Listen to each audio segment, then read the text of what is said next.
68-годишната Благородна Ристова е едно од 35 лица во Штип кои во наредните 6 месеци ќе имаат свој помошник во склоп на проектот Општинско корисна работа.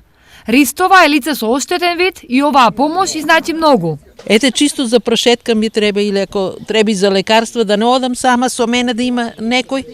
Оти улици не смеам да минам, не видам. Задружење, повеќе, ка викам те у фамилијата ми е керката, мажо ми си е уште способен, си плаке се што треба.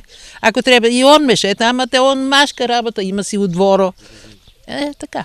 Волонтерите се долгорочно невработени лица кои хуманоста ја ставиле пред финансискиот бенефит. Во принцип затоа што јас лично сум погодена, имам дете со аутизам, така да сметам дека и тоа моје искуство ќе можам да го применам и за други луѓе на кои им треба помош. Затоа што пред се овој проект се однесува за луѓе на кои им треба помош, независно од хендикеп или инвалидитет.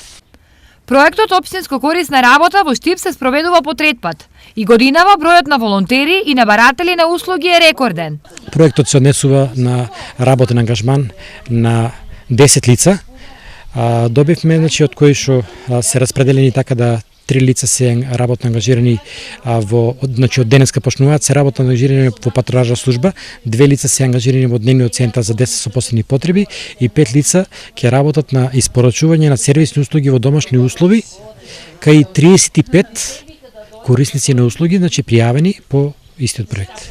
За испорачување на услугите лицата ќе добиваат по 5300 денари месечно, средства обезбедени преку соработката на Општина Штип и UNDP. Инаку во изминативе 2 години во проектот учествуваа 11 испорачувачи на услуги, а повеќе од половина денес веќе работат во државни и приватни компании.